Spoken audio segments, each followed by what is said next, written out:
Alam mo, isa sa pinakamasarap na pakiramdam ang pagmumotor ng long ride. Yung tipong pagsakay mo pa lang ng motor, pagpaandar ng engine, may mararamdaman ka ng kakaibang saya.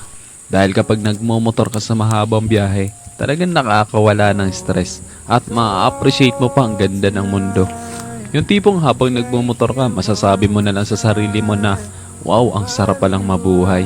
Ang ganda pala ng mundo. Lalo na kapag ang patakbo mo yung chill lang, yung ini-enjoy mo lang talaga ang moment.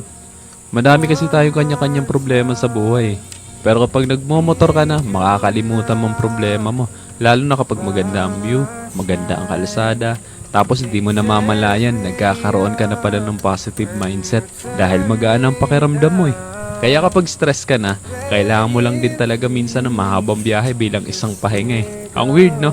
Kasi nakakapagod magmotor pero ito yung pahinga ng gusto-gusto ng marami. Pero sasabihin ko sa'yo, hindi ka tawa ng napapahinga kapag ka nagla-long ride ka eh. Kundi yung utak mo, kundi yung sarili mo mismo. Kaya deserve mo rin mag-enjoy. Deserve mo makarating sa magagandang lugar. Deserve mo ng bagong experience, ng bagong kwento.